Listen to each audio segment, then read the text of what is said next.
नमस्कार श्रोताओं, मैं अनीता भटनागर आज फिर आपके समक्ष प्रस्तुत हूँ सिंहासन बत्तीसी के अगले अंक में उसकी आमुख कथा लेकर।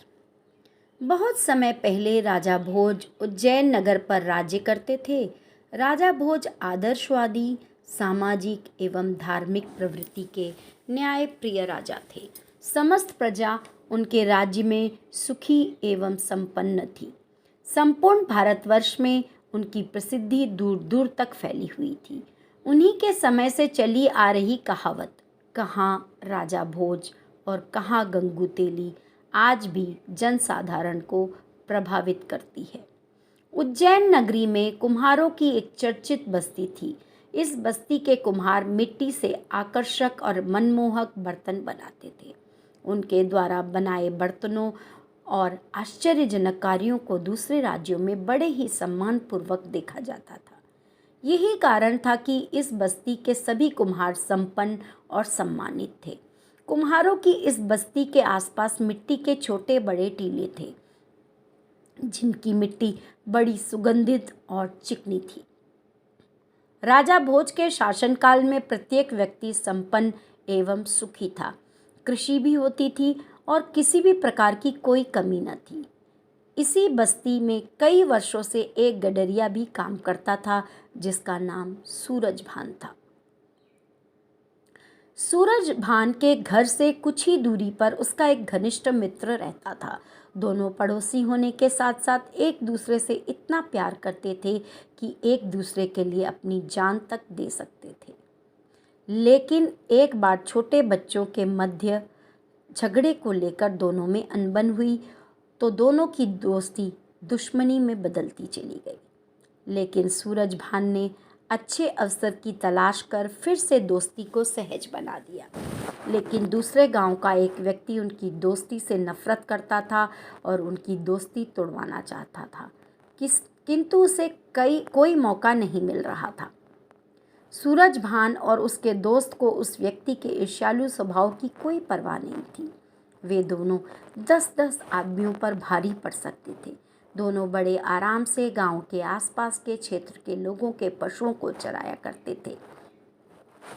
एक दिन कुम्हार जब मिट्टी खोद रहा था तो मजबूत ईंट, मूर्तियां और गृहस्थी का बहुत सारा सामान निकल आया। समस्त राज्य में यही चर्चा थी कि कभी वहाँ किसी राजा का दरबार था। वह महल भयानक भूकंप के कारण देखते ही देखते तबाह हो गया। धीरे धीरे इस मिट्टी के ऊंचे टीले पर कुम्हारों ने अपनी बस्ती बना ली। इसका मुख्य कारण यहाँ की चिकनी और लोचदार मिट्टी थी। सूरजभान का एक लड़का था जिसका नाम चंद्रभान था। चंद्रभान भी सामाजिकता में अपने पिता के पद चिन्हों पर ही चल रहा था। वह कभी अपने पिता की तरह लोगों की भलाई करता और सभी से मैत्रीपूर्ण व्यवहार करता था। जब लोग टीले की खुदाई करके उससे मिलने वाले सामान को उठाकर ले जाने की कोशिश करते तो चंद्रभान उस सामान के बारे में कहता कि धरती माँ से प्राप्त वस्तुओं पर जनता का समान अधिकार है।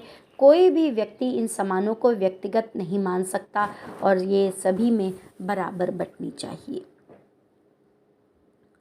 लोग उसकी बातों का उपहास उड़ाते थे और मूर्ख कहकर उस पर हंसते थे। चंद्रभान शरीर में तो कमज़ोर था, किंतु दिमागी ताकत में वह किसी से कम नहीं था। वह प्रत्येक दिन टीले पर जाता और लोगों को खुदाई में मिलने वाले सभी सामानों को बराबर हिस्सों में बांटता। धीरे धीरे लोग उसका सम्मान करने लगे थे। उसका यह स्वभाव देखकर कुछ लोग स्वार्थवश उससे नफरत करने लगे। कुछ लोग कभी कभी उससे नज़रें बचाकर टीले से मिट्टी खोदकर मूल्यवान वस्तुओं की चोरी जैसा कार्य भी कर लेते थे। मगर सबसे बड़े आश्चर्य की बात यह होती थी कि जब चंद्रभान को चोरी से खुदाई करने वाले लोगों का पता चलता तो वह उन लोगों से सामान वापस लेकर सामान का पुनः बंटवारा कर देता था। धीरे धीरे चंद्रभान के इस तरीके की चर्चा पूरे राज्य में फैलने लगी कि चंद्रभान एक न्यायप्रिय बालक है। गांव के समस्त लोगों ने उसको अधिक सम्मान देना शुरू कर दिया। चंद्रभान की सभी बातें ज्ञान ध्यान की होती थी। वह लोगों को टीले पर एकत्रित कर लेता और उन्हें ज्ञान दान की बातें बताता। सभी लोग ध्यान लगाकर उसकी बातों को सुना करते थे। कभी कभी गांव के लोगों के बीच अन्य गांव के लोग भी शामिल हो जाया करते थे और उसकी बातें सुनकर राज्य के अन्य लोगों से चर्चा भी करते थे। चंद्रभान जब टीले से उतरकर अपने घर की ओर जाता था तो उसका व्यक्तित्व सभी लोगों को आकर्षित करता था। चंद्रभान हमेशा की तरह प्रत्येक सुबह उस टीले पर चढ़ जाता और आने वाले लोगों की बातें सुनता और कुछ न कुछ समाधान प्रस्तुत करता। उसकी बातों को सुनकर लोग अब अमल करने लगे थे। एक दिन चंद्रभान ने आने वाले लोगों से एक सवाल किया कि हमारे राज्य का राजा कौन है। तो कुछ लोगों को राजा का नाम तक याद नहीं था। किसी ने तो उसका चेहरा भी नहीं देखा था, बल्कि एक ने कहा, जब हमारे गांव में राजा आया तो पूरे गांव की फसल सैनिकों के आने से बर्बाद हो गई और पूरे गांव को साल भर भूखा और मरना पड़ा। चंद्रभान ने लोगों की बातें सुनकर कहा कि राजा वह होता है जो मुसीबत के समय ही काम नहीं आता, बल्कि मुसीबत आने से पहले ही कुछ न कुछ बंदोबस्त कर देता है। लोगों के मन में चंद्रभान की बात कुछ अटपटी लगी कि उसको राजा भोज के विषय में कुछ भी नहीं बोलना चाहिए था। गांव के लोगों की समस्या सुलझाना एक अलग बात है और पूरे राज्य की देखरेख करना दूसरी बात है। अब गांव के लोगों को डर लगने लगा कि यदि चंद्रभान की बातें राजा भोज तक पहुंच गईं तो इसे अवश्य ही फांसी पर लटका दिया जाएगा। गांव के सभी लोगों के चेहरों का रंग उड़ चुका था। वे सभी सोच रहे थे कि अगर किसी ने इस बात को सुन लिया और जाकर राजा से शिकायत कर दी तो चंद्रभान के साथ साथ गांव के सभी लोग भी राजा का अपमान करने के मुजरिम माने जाएंगे, क्योंकि सभी गांव वाले भी अपने राजा के विरुद्ध उसकी बातें सुन रहे थे। बस्ती वालों के दिल में डर बढ़ता चला जा रहा था। एक एक करके सभी बस्ती वाले धीरे धीरे उसकी चौपाल में कम जाने लगे। जब उसको एहसास हुआ कि बहुत कम लोग उसकी बातें सुनने आते हैं तो उसने टीले पर जाना कम कर दिया। जब उसने गांव वालों से टीले पर न आने का कारण पूछा तो लोगों ने कहा कि अगर तुम्हारी बातें किसी भेदिया ने सुन ली होती तो राजा के सिपाही तुम्हें पकड़ कर ले जा चुके होते और साथ ही हमें भी तुम्हारे जुर्म की सज़ा भुगतनी पड़ती। चंद्रभान ने गांव वालों को आश्चर्य से देखा, जैसे कि सभी लोग झूठ बोल रहे हों। उसने कहा कि मैंने किसी व्यक्ति विशेष के विषय में कुछ भी नहीं कहा, बल्कि मैंने तो सामान्य बात कही कि एक राजा को कैसा होना चाहिए, और वो किसी भी देश का हो सकता है। यदि मेरे जैसे सामान्य व्यक्ति के अनुसार अगर राजा हमारा उन विषयों का पालन नहीं करता तब भी मैं अपनी बात अटल हूँ। धीरे धीरे यह बातें पूरे राज्य में चर्चा का विषय बन गई। गांव वालों में जो बातें हो रही थी उसकी सुगबुगाहट दूसरे गांव के उस व्यक्ति तक पहुंची जो सूरजभान से ईर्ष्या करता था। उसने विचार किया, यह मौका अच्छा है, हाथ लगा है। उससे गांव के अन्य लोगों से भी इस विषय में पूछताछ की। उसने सोचा कि सूरजभान से बदला लेने का इससे अच्छा अवसर और कोई नहीं हो सकता। अगले दिन उसने सारा काम छोड़कर दोपहर के समय चंद्रभान को टीले पर बैठे हुए देखा। वह टीले पर गांव वालों से बात कर रहा था। उसने देखा कि चंद्रभान दो लोगों के आपसी झगड़े निपटा रहा था। दोनों का झगड़ा एक बकरी को लेकर था। उस बकरी पर दो लोग अपना अपना अधिकार जमाने का प्रयास कर रहे थे। चंद्रभान टीले पर बैठे बैठे ही उनकी समस्या सुन रहा था। व्यक्तियों की समस्या हल करते हुए उसने ऐसा न्याय किया जिसे देख सुनकर लोग चकित हो गए। उनमें से एक व्यक्ति खुशी खुशी अपनी बकरी लेकर चला गया और दूसरा व्यक्ति चंद्रभान के न्याय से संतुष्ट था। यह एक उलझा हुआ मामला था। गांव वालों में किसी का भी दिमाग काम नहीं कर रहा था, लेकिन चंद्रभान ने असली दावेदार को आसानी से पहचान लिया। उसने अगले दिन पड़ोसियों के बीच एक बच्चे को लेकर हुए विवाद को निपटाते देखा। उस दिन भी चंद्रभान के न्याय की तारीफ सभी गांव वाले कर रहे थे। जब कुछ ही दिनों में चंद्रभान का नाम दूर दूर तक फैला तो उससे ईर्ष्या करने वाला दूसरे गांव का व्यक्ति और अधिक और परेशान उठा कि चंद्रभान की चर्चा दूर दूर तक फैल चुकी है। एक दिन उसने मौका पाकर राजा भोज से शिकायत कर दी, हे राजा, सूरजभान का लड़का स्वयं अपने आप को राजा मानकर प्रजा की समस्याओं का निदान कर रहा है। महाराज, वह आपके लिए अपशब्दों का भी प्रयोग कर रहा है।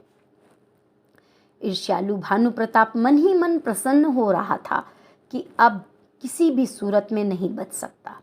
उसे भी अपने अपमान का बदला चुकाने का अच्छा मौका दिख रहा था।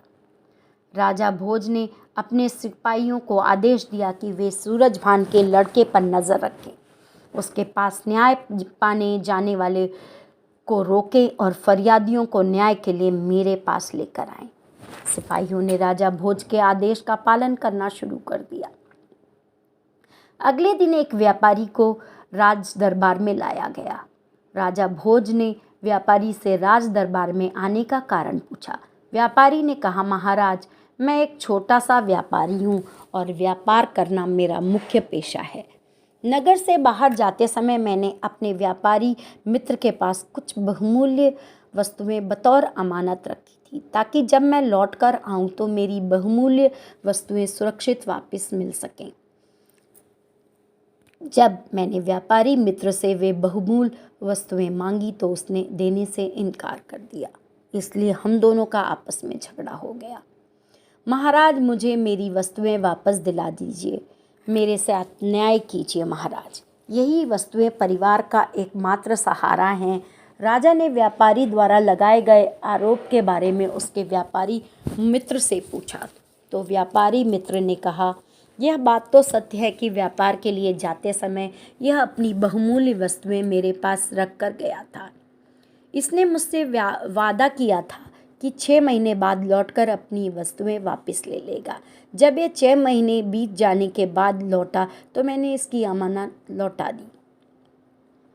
राजा भोज ने उस व्यापारी से कहा कि क्या तुम्हारे पास कोई गवाह है यह सिद्ध कर सके तुमने इसकी बहुमूल्य वस्तुएं लौटा दी थी? अवश्य महाराज, मैंने गांव के मुखिया और मंदिर के पुजारी के सामने सभी वस्तुएं लौटाई थी। व्यापारी की मित्र की बात सुनकर राजा भोज ने उन लोगों को बुलाने का आदेश दिया। कुछ देर बाद राजा के सिपाही मुखिया और पुजारी को दरबार में ले आए। दोनों की गवाही व्यापारी के मित्र के पक्ष में थी। उन दोनों की पूरी बात सुनने के बाद राजा ने अपना निर्णय सुनाया। यह व्यापारी झूठ बोल रहा है, इसलिए उसे आदेश दिया जाता है कि झूठ बोलने के अपराध में अपने मित्र व्यापारी से क्षमा मांगे, वरना उसे राजदंड भोगना होगा। यह न्याय नहीं अन्याय है अन्नदाता। यदि मैं चंद्रभान के पास न्याय हेतु जाता तो दूध का दूध और पानी का पानी हो जाता, लेकिन आपके सिपाही जबरदस्ती हमें पकड़कर आपके दरबार में ले आए, व्यापारी ने रोते हुए कहा। व्यापारी की बात सुनकर राजा भोज क्रोधित नहीं हुए, बल्कि यह सोचने लगे कि सूरजभान का लड़का कैसा न्याय करता है, जिसकी चर्चा हर जगह है, उसे चलकर देखना चाहिए। राजा भोज ने कहा, अगर तुम दोनों मेरे न्याय से असंतुष्ट हो तो जाकर उसी से न्याय मांगकर देख लो। मैं भी देखना चाहता हूँ कि वह किस प्रकार का न्याय करता है। राजा भोज की बात सुनकर व्यापारी और दोनों गवाह भी उसके पीछे पीछे चल दिए। बस्ती के सबसे ऊंचे टीले पर हमेशा की तरह चंद्रभान पहले से ही बैठा हुआ था। गांव के लोग उसके इर्द गिर्द जमा थे। राजा भोज भी भेष बदलकर वहां बैठ गया और उसका न्याय देखने लगे। व्यापारी ने चंद्रभान को जब अपनी विपदा सुनाई तो उसकी बात सुनकर चंद्रभान तेज स्वर में बोला, न्याय करने के लिए राजा होने की आवश्यकता नहीं, न्याय का अपना दृष्टिकोण होता है। यदि न्यायपूर्ण दृष्टिकोण हो तो कोई भी किसी भी समय सही न्याय कर सकता है। यदि मेरे वश में होता तो राजा भोज को यहाँ बुलाकर दिखाता कि न्याय किसे कहते हैं। चंद्रभान ने सबसे पहले व्यापारी के गवाह, गांव के मुखिया और मंदिर के पुजारी को बुलाया और पूछा कि बताओ, उन बहुमूल्य वस्तुओं में कौन कौन सी वस्तुएं थीं।